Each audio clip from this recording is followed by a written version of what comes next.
news update is brought to you by... This is how we flow. Oh, the offers are quite exciting, and the prices will leave you smiling. Everybody's got a cheerful glow. Get the new Samsung J5 plus 1 gig free data starting at just $345.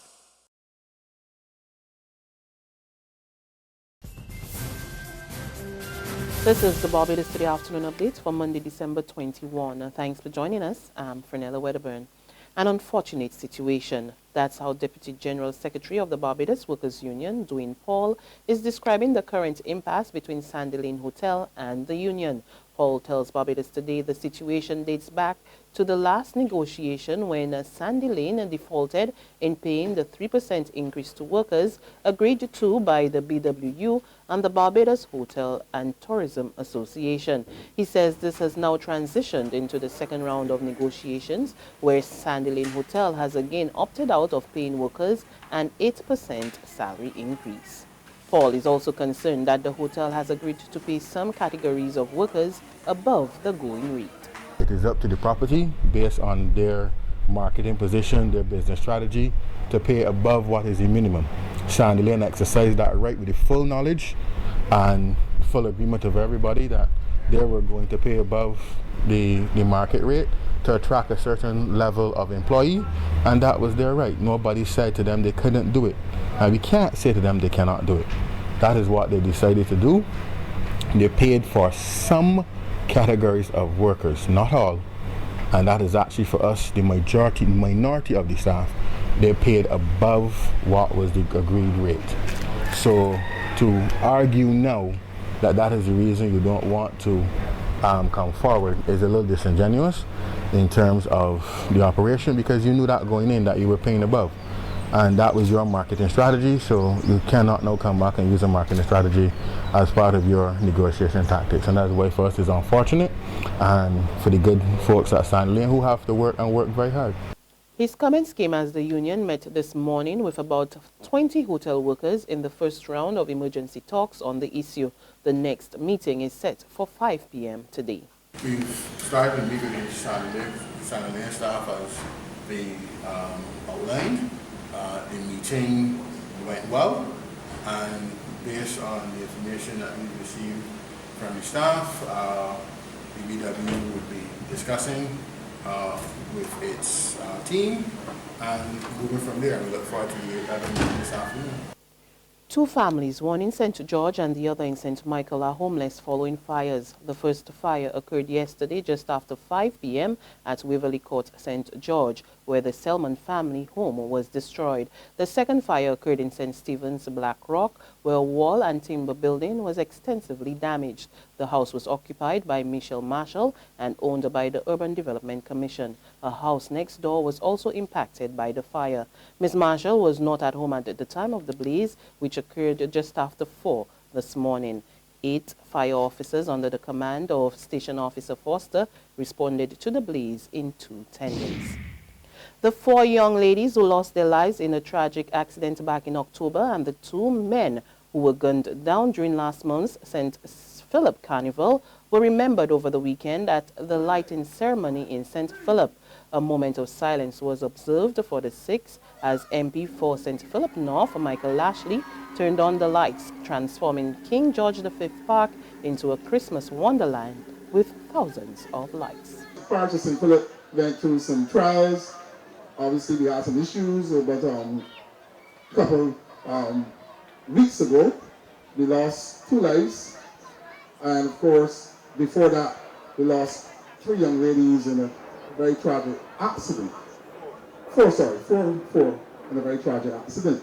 So of course, we have now to build together as a community, get back together. In St. Philip, we have a special bond, and your turnout today is a testimony of the bond that we normally exhibit and the bond that is characteristic of the parish of St. Philip. The Royal Barbados Police Force is urging residents not to let down their guards when it comes to security this holiday season. Police Public Relations Officer, Acting Assistant Superintendent of Police, David Welch, tells Barbados Today, while the force has been out in their numbers since October patrolling busy commercial areas, Barbadians must ensure that their possessions are always secured. We are hoping that Barbadians would not be complacent because yes, we have police officers out there, but they have also to create an atmosphere of safety around themselves. And we hope that this season will end to lower crime or no crime at all. Meanwhile, Crime Prevention Officer Station Sergeant Stephen Griffith says burglaries continue to cause major headaches for lawmen, and he tells Barbados Today that the force is now seeking to revive neighborhood watches across the island to arrest the problem. We want persons to recognize that communities save communities, and we must be neighborly. And if you don't have strong neighborhood watches, and neighborhood watches normally fall down because people speak about the same crime issues at every neighborhood watch meeting. But it is not. What a neighborhood watch should be doing is creating neighborly behavior. Neighbors looking out for neighbors. Let us say that I'm really sorry. I'm sorry that I am, as president of FIFA, this punching ball, and I'm sorry for football. Platini, meanwhile, described the decision as a masquerade intended to dirty his name. Both men continue to deny any wrongdoing and have signaled intentions to appeal to the Court of Arbitration for Sport. There's regional and international news after this short break. It was days before Christmas. I had so much to do. Shopping, more shopping, and I was feeling blue. There's a mother, father, a wifey, and friend. Lots of things to buy, but there was no money to spend. I found the answer. The BT shopping spree. 15,000 in goodies. Free, free, free. It's easy to enter. Nothing hard to do. Follow my instructions and a winner can be you. Visit facebook.com/Barbados Today. Do it quickly and fill out your form to enter this spree. Look, I'm shopping at the Cost Less Mega Store. Come down, fill your trolleys with goodies and more. And like me, you too can say, ho, ho, ho. Secure your future, be financially strong. Since 1983, we have been there for you. A smart range of products, great tax benefits. We're the solution to your hopes and your dreams. The Barbados Workers Union Cooperative Credit Union. The Barbados Workers Union Cooperative Credit Union. Humble beginnings to smart loans, smart savings. Save smart and borrow smart. That's the move for me. Stability, prosperity. We're the solution to your hopes and your dreams. The Barbados Workers Union Cooperative Credit Union. The Barbados Workers Union Cooperative Credit Union. To news from the region, Trinidad and Tobago's Finance Minister Cole Imbert is calling on residents to spend wisely this holiday season. He says the country is currently experiencing a cash crunch and as such urge residents to support the economy by buying local. Oil prices have collapsed. We are in a cash crunch. We do have declining revenues. So you could put any name you want in it. You could call it recession. You could call it a cash crunch, as I just said. You could put any name you want in it, but we are in difficult financial circumstances. Finance Minister Colm Imbert once again speaking about the country's economic condition. He says it's a reality citizens must come to terms with, especially during the Christmas season. Mr. Imbert says the need to purchase foreign products has become the norm, but the time has come for change. One of the biggest problems we have in Trinidad is we've acquired a taste for buying foreign goods. And that has just developed over the years. That's not a recent thing. It has happened over the last 20 years. But, we import a lot of foreign stuff. It causes problems with foreign exchange leakage. People use their credit cards, which the banks order immediately, so that's an immediate hit on the foreign exchange when people use their credit cards. We have to encourage people to buy local. We must. He is urging the population to exercise wisdom and save more than they spend. Be conservative. I mean, the retailers may not be too happy, but I would just ask people to be conservative, conserve whatever cash you have, keep it for a rainy day. Prime Minister Dr. Keith Rowley is expected to address the nation on Tuesday.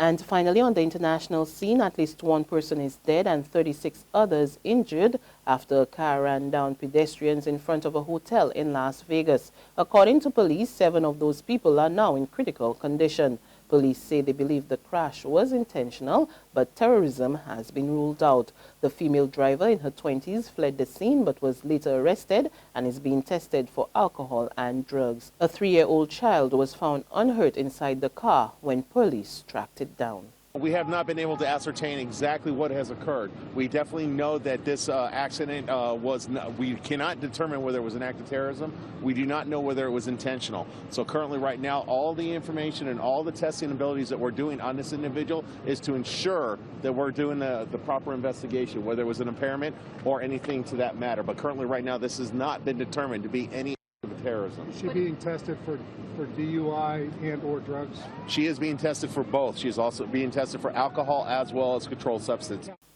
And that's our Barbados Today afternoon news update. But there is more on our website at www.barbadostoday.bb. You can also subscribe to our e-paper, our email updates, and of course, like us on Facebook. We're also on Izumi Media in bus terminals or screenplay at supermarkets and gas stations near you, as well as Channel 101 on Flow TV and Mix 96.9 FM. There you can get all the latest news and sports. I'm Fernella Wedderburn. Good afternoon.